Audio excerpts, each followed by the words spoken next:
Okay, it's an early Saturday morning, and we are all hooked up.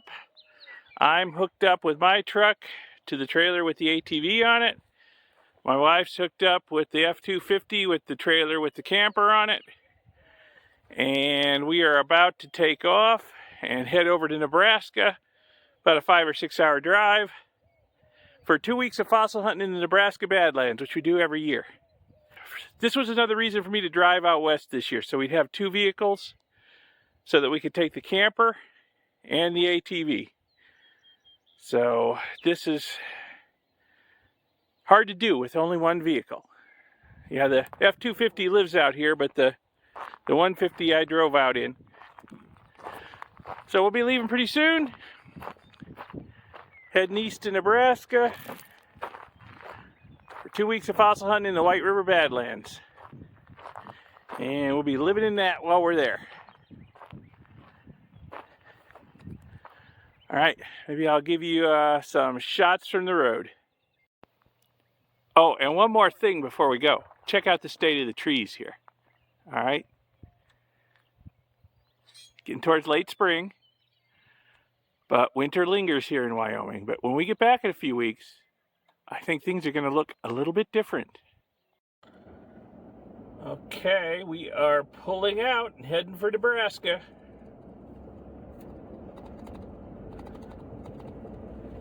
Gonna let my wife break trail at a speed she's comfortable with towing that thing. We're expecting some rough weather, high winds at the very least, and possibly some rain and snow.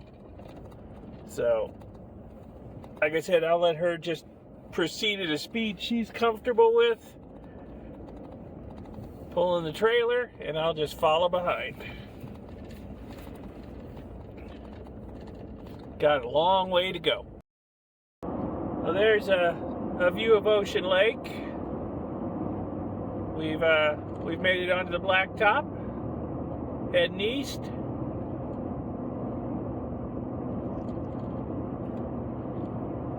Through a area of ranches and farms here,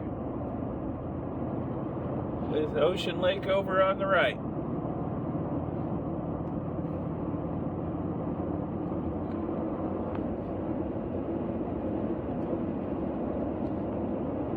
We have a long way to go before we get to Interstate 25 on the other side of the state. Then we're going to be on it for a little while.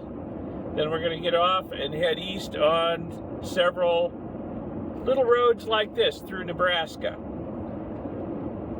So that's why it's going to take us most of the day to get to our destination. And the last 10 miles or so are going to be the rough part, because they're going to be on roads that turn into grease when they get wet.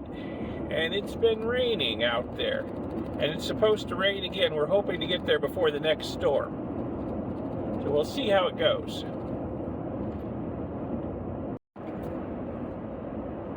Okay, we're about to roll into the little town of Shoshone, Wyoming. They dropped the speed limit precipitously. And the cops here are notorious for ticketing you for either speeding or not coming to an absolutely complete stop at the intersection up here. So, as a result, we are obeying the speed limit strictly, and we are going to stop. Actually, I don't know if we need to stop at the intersection. Do we turn here, or do we go straight? I can't remember.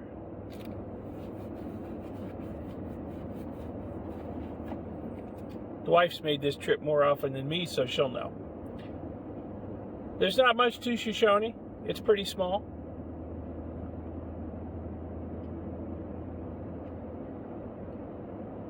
Out here on the edge of the basin. No, I think we go straight through the intersection. I don't think we have to stop. Yeah. We're not going to Thermopolis.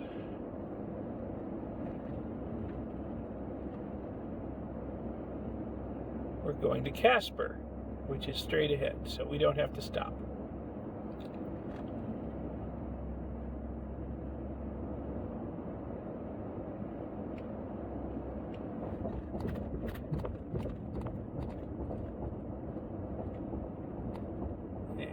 don't know where the cop's hiding. He's usually hanging out here at the intersection, but I don't see him.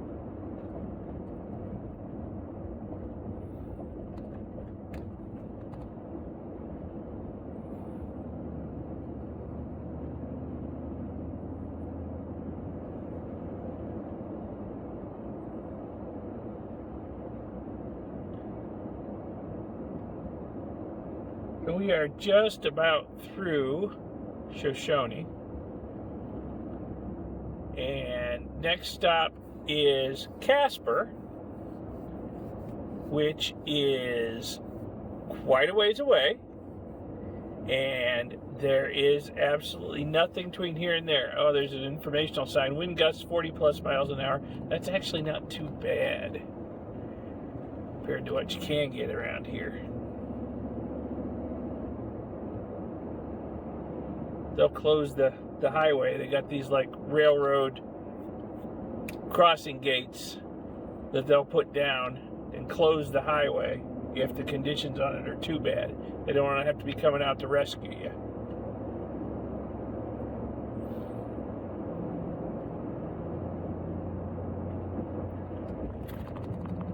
So yep, 97 miles to Casper, and there is absolutely nothing between here and Casper. Absolutely nothing. Forrest Fenn, and I'm paraphrasing him, called this something like the loneliest drive in America here between Casper and Shoshone. And he wasn't kidding.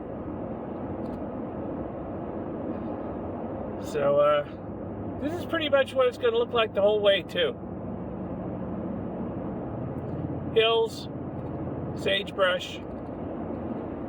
We might see some antelope. That's about it. Anything interesting crops up, I'll show you. Oh, we're about 20 minutes out of Shoshone. Not really much to see. Keep hoping to see a herd of antelope, there's one right there beside the road. Holy cow. As soon as I said antelope, there one appeared. Ha!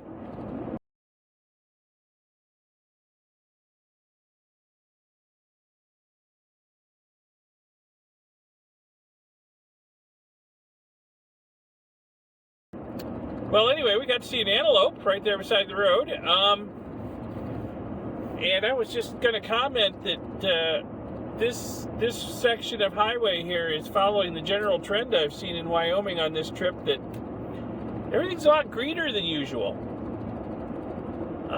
Normally, this is a very, very brown drive here. Everything's brown. But there's some actual green out there. So I'm sure that the ranchers are happy about that. But a whole lot more nothing to go through before we get to Casper and can get on the highway, the interstate highway. I think we got a little ranch office coming up over here. Yeah, Minetta.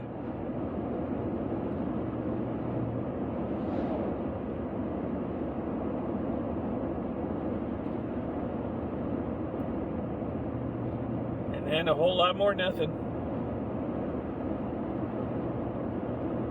Wow, can't believe I caught that antelope. So when you're driving around through Wyoming, you're going to see a lot of artwork on the side of the road. Cowboy theme generally. Like this one coming up here.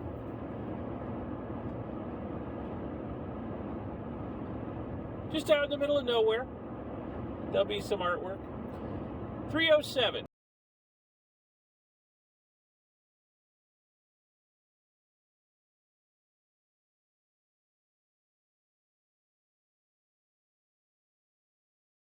And you will see 307 everywhere in Wyoming.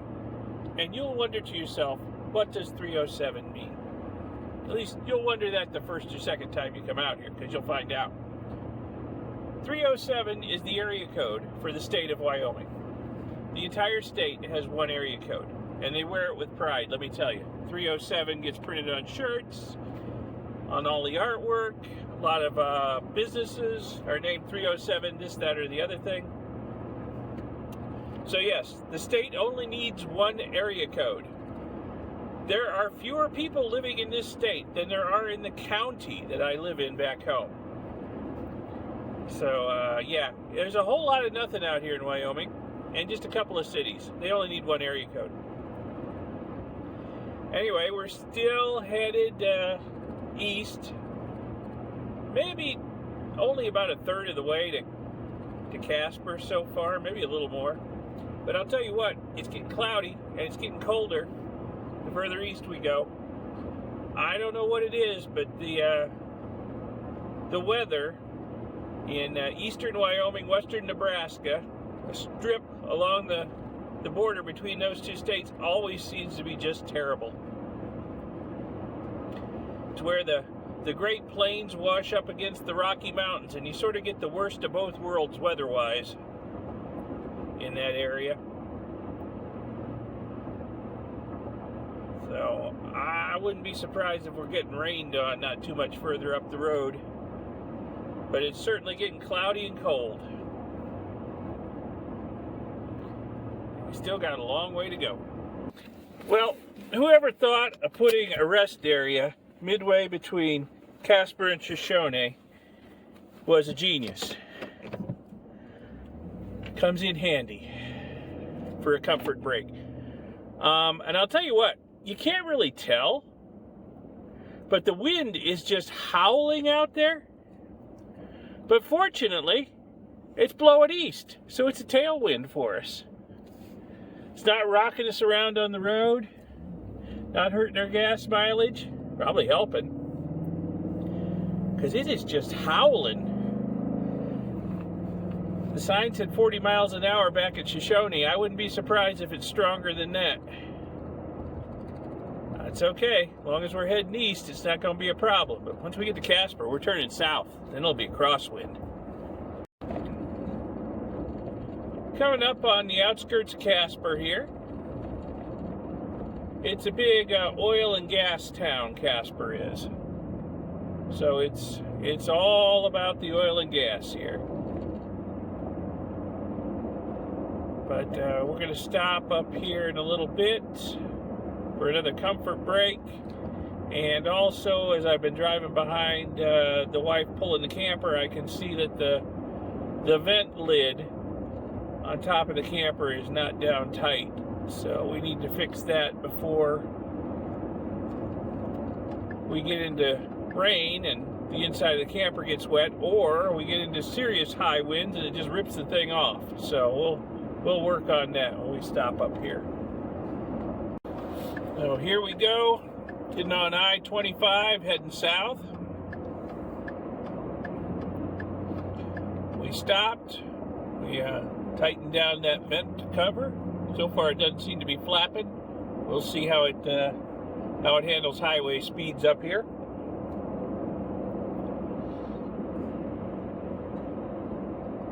Very hazy here in Casper. Oh, you know what? I heard there's some bad wildfires in New Mexico. I'll bet this is smoke that's wafted this far north from those wildfires. I've seen it before, where it makes it as far up here as to Wyoming from wildfires in New Mexico. So I'll bet that's what all this haze is. Okay, we got quite a ways to go on the interstate here on I-25, heading south, till we get off and start heading east again. Well, we're not quite fully out of Casper and the rain has started. I figured we'd be traveling through some rain. I just hope the roads don't get too nasty in Nebraska where we need to take that camper.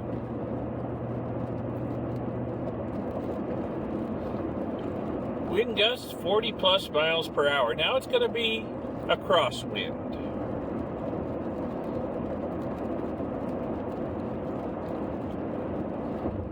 No more helpful tailwind. Well, the rain didn't last very long. Got a couple miles outside of Casper and it stopped. Didn't even really get enough to do a good job of washing the bugs off the windshield. I got a feeling it's not the last rain we're going to see today, though. We're just headed south on I-25. A ways further to go, then we'll turn east and start heading for the Nebraska border. We still got a ways to go before we get there. And then we got a ways to go across Nebraska. Oh, there's a length of snow fence over there. We've been passing by snow fence intermittently for miles and miles. Those of you not familiar with snow fence, it serves the purpose of preventing the snow from drifting onto the road here. As the wind, which is carrying a lot of snow, blows through and over the snow fence, it loses its velocity and the snow drops out right on the other side of the fence, rather than carrying over the road and burying the road. Now we got some oil wells up here too, pumping away. Well, with the crude price at about $110 a barrel, I can see why they've got them all up and running.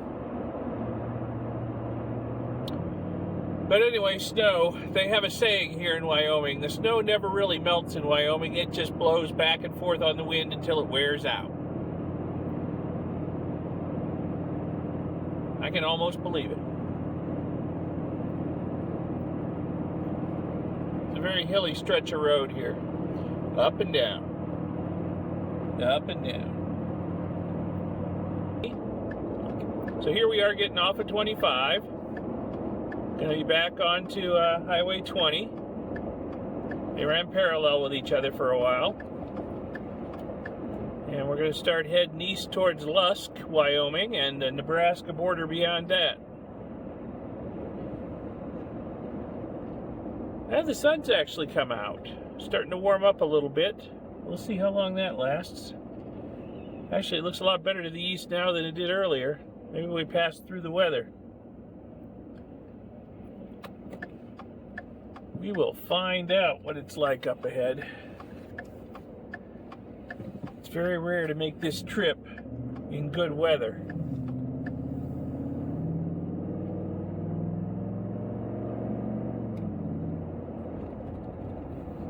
So we'll see what the next 100, 150 miles bring. So we're back on Highway 20. Traveling east through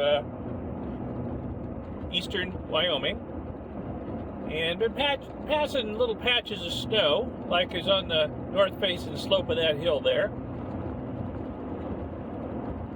and in the gully beside me, which you can't really see. Now, obviously, it hasn't all melted yet, even though the temperature is actually climbing up quite a bit outside. About 70.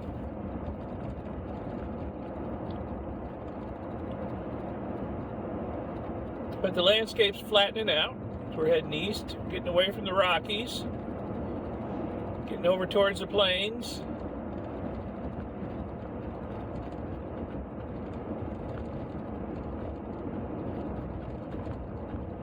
Still some hills, but it's definitely a lot lower topography than what we've been driving through.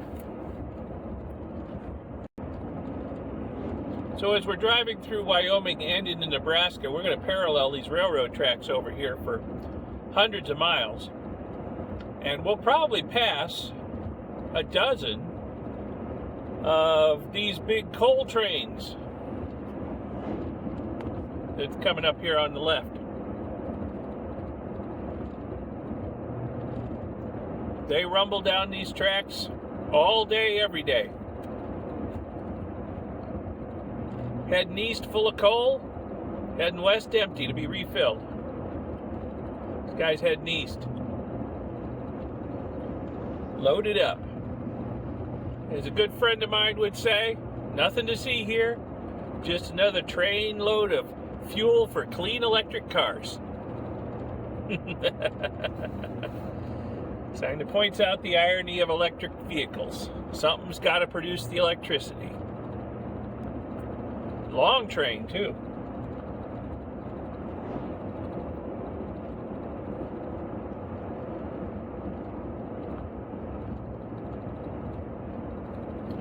Alright, still got a ways to go to get to the Nebraska border. If he's eloping, we're open. Three Sisters, food, fuel, gas, and bar. Oh, all the essentials, I guess. Okay, we're just entering Lusk, Wyoming. Now, Lusk, it's not a very big town. Doesn't seem to have a lot going for it, but I'll tell you what, north of town, it's dinosaur country. So we're fossil hunters, and someday we're going to join one of the dinosaur hunting expeditions up here north of Lusk.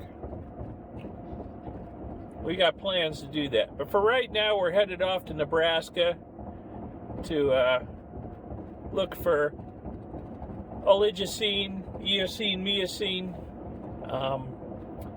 mammal fossils. The weird mammals that lived between the age of the dinosaurs and modern times. That's what we're after on this trip. Coming up on another little tiny town. We've passed through a dozen of them, at least. I haven't had the camera going for most of them. One had a population of 6 on the sign out front. Van Tassel. Oh, virtual metropolis, population of 22. Yeah. The livestock outnumber the people 100 to 1 around here. We are getting close to the Nebraska line. We are just about to run out of Wyoming here. Definitely starting to look like Nebraska. These bluffs over here on the left.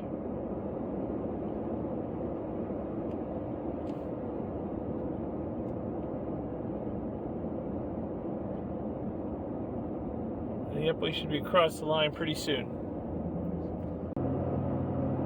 Ah, there's a sign up ahead.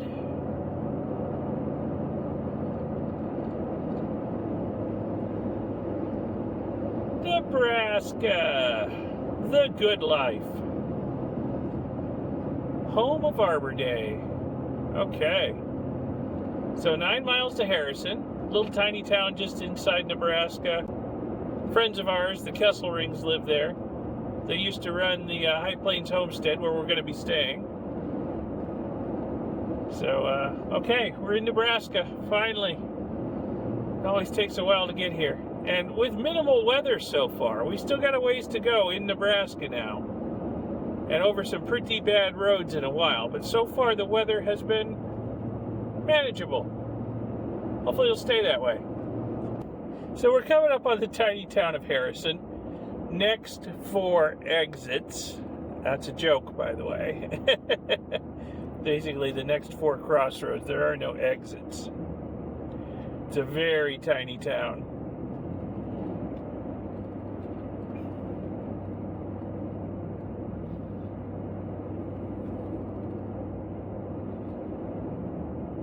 So between here and Crawford, where we're going to be getting off the highway, it's only about 20 miles, but the landscape is going to change dramatically along the way.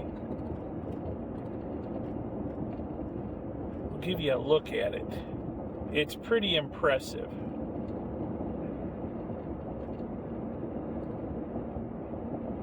Should start not too far out of town.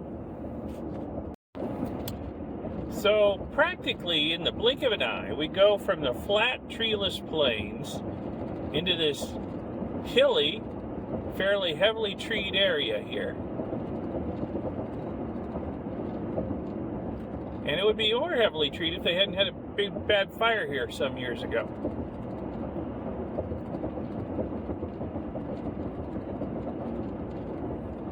And this is going to go on for a few miles. And we're going to pass Fort Robinson State Park, an old Army fort from the Indian War days. In fact, Crazy Horse died there.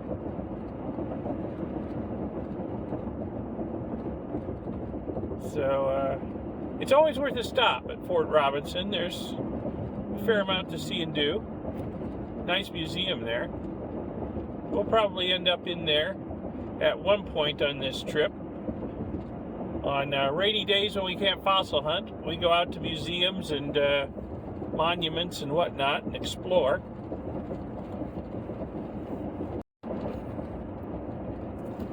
Yeah, lovely little valleys in here. Treed hills. Beautiful area in Nebraska.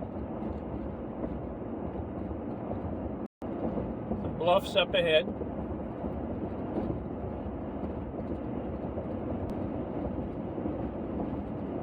And it breaks up the monotony of the grassy plains.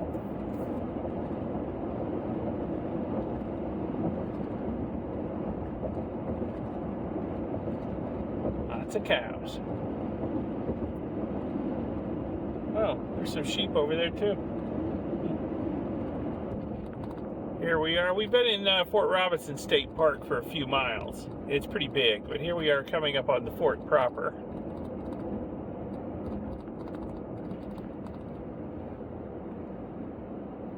It's in a beautiful valley.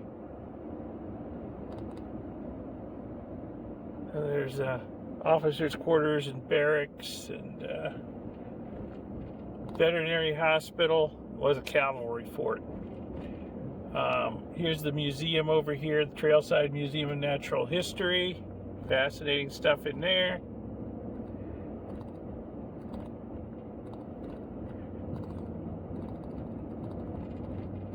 Some beautiful old buildings in here.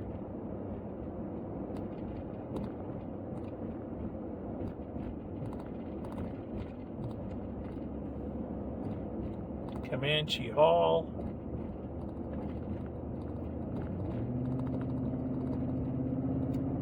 And we are almost to Crawford. So here we are, Crawford, Nebraska. Not much to see from the highway. You got to get off the highway and get, I don't know, half mile back off to the left, and there's a cute little Main Street town there. Little is the operative word, but it's there. Crawford is going to be kind of our base of operations. We'll be at the High Plains Homestead, but Crawford's going to be the nearest town. Okay, we're about to turn off onto the dirt, and we have a whole lot of dirt road to go. We're almost going to the Hudson Meng, which on the sign is said is 15 miles away. And about 10 miles of it is pretty darn difficult. Okay, stopped and got the hubs locked just in case she needs four-wheel drive. We hit a soft spot in the road or mud. The old F-250 up there, you got manually locking hubs on it. You gotta get out and lock them.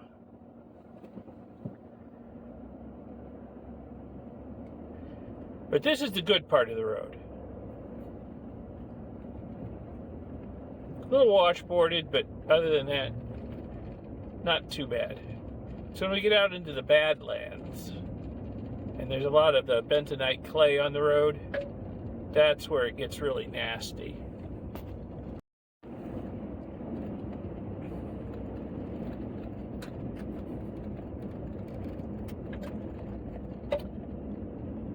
We are turning onto the road that parallels the tracks. These are the same tracks we were going alongside on Highway 20. So hopefully we can make it to the crossing up here without one of those long coal trains coming through, because miles long and not moving very fast. You could sit at the crossing for a long time waiting for them to get by.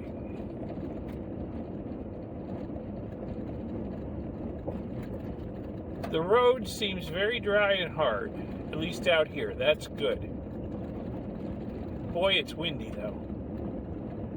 I wouldn't be surprised if it storms overnight from the looks of things. But at least we'll be in and set up. won't have to worry about it. We're not leaving again for 2 weeks. A little over 2 weeks. Hopefully the road will be nice and dry and hard the day we leave.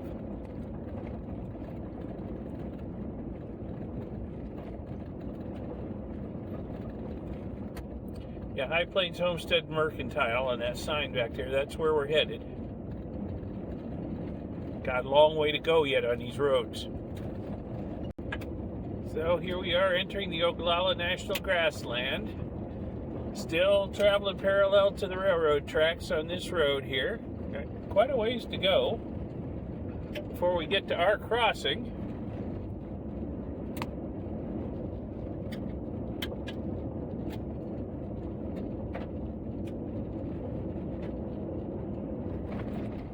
Looks like our first traffic is coming up on us. I haven't seen anybody else on this road in a while. Haven't seen anybody else on this road, period. But here comes somebody.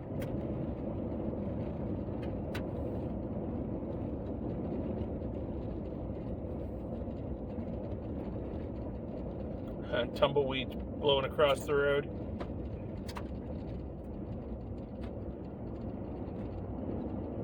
Seen hundreds of them, but haven't got any good ones on video. Okay, after about 20 minutes on this road, we are finally at our crossing. We're going to cross the other side of the tracks, and the road's going to get really interesting.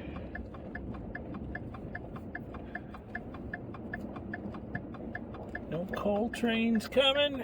Okay. This crossing is kind of rough. I'll do a lot of maintenance out here.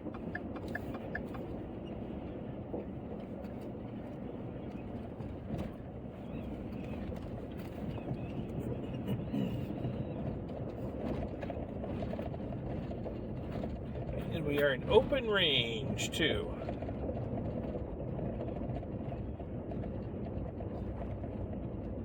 And it's a one-lane road, so we meet oncoming traffic. Somebody's got to pull out. Hopefully you don't meet him at the top of the hill where neither of you can see the other coming. It's a little bit scary. Fortunately, there's not much traffic on this road. We might meet one car on the way, maybe.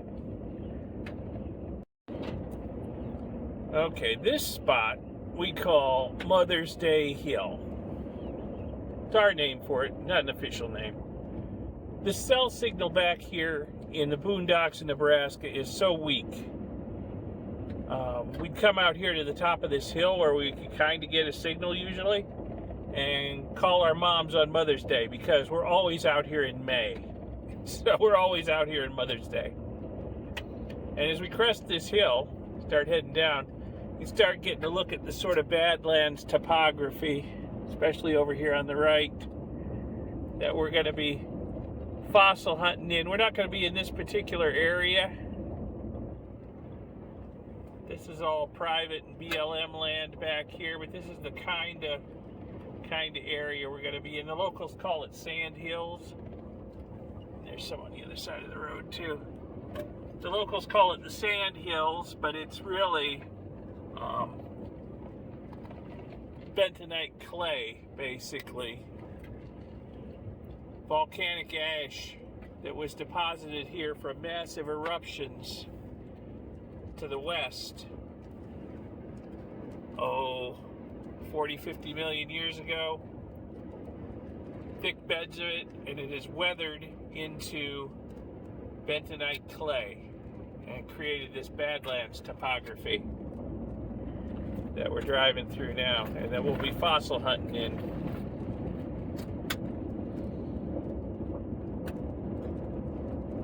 And it's starting to rain again. I'm so glad we didn't delay any longer, because there's a lot of that clay underlying these roads, and when it gets wet, it becomes like axle grease. You can't drive on it, you can't walk on it. You're just kind of stuck. It's a totally frictionless surface, practically.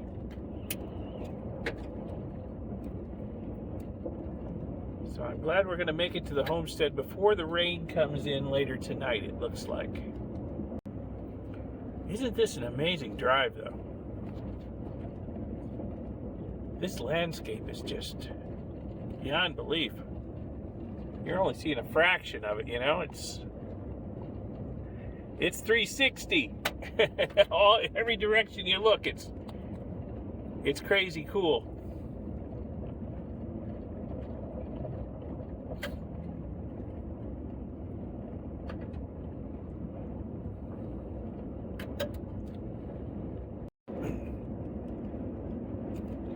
I think we're all going to be veterans on this trip. Folks who've been out here to the Badlands before. We've got some new people who've never been here. There's a bit of a learning curve. We may take it really easy the first couple of days and work them up to a full day way out deep in the Badlands. But I think we're all veterans. Sam is the only one I don't know for sure if he's been here before, but I'll bet he has.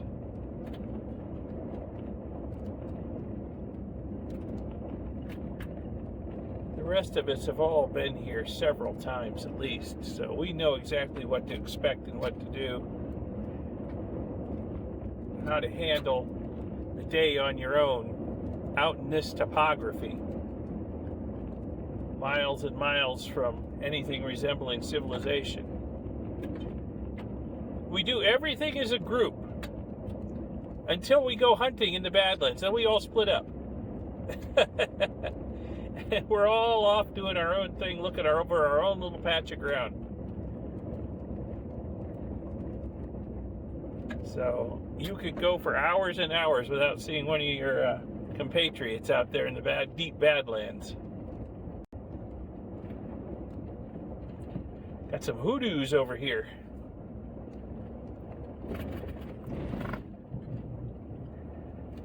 And some really crazy rugged topography over there on the left.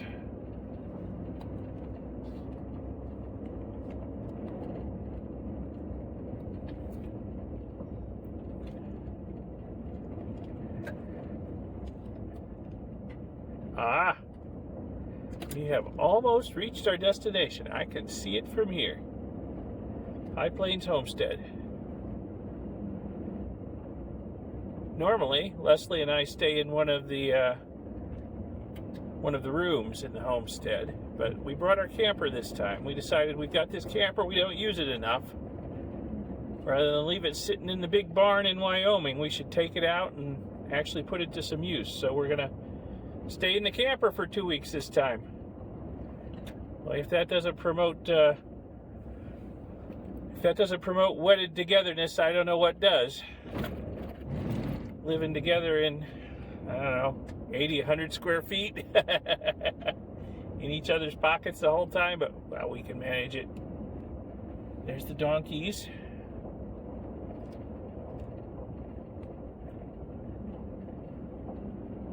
Okay, and we have arrived. There's the sign, High Plains Homestead. We've just got to get set up. I'll give you a look at our setup after we're set up. Well, we're set up. Had to do a little bit of it in the rain, but it's not too bad. Although it looks like there might be something worse coming from the west. So I guess we got set up just in time, and well, this is going to be home sweet home for 2 weeks. Let's see what we can make of it. So the fossil hunting part of this is going to be in separate videos because that's going to take 2 weeks to do. So there's going to be several videos coming out of fossil hunting. So I'm going to end this driving from Wyoming to Nebraska video here and say thanks for watching. Give the video a like, give it a thumbs up if you found it at all interesting, and subscribe to see future videos. There will be more because I'm still a long way from home. A lot of driving to do yet, a lot of America to see. Okay. So thanks again for watching. I'll see you in the next video. Bye.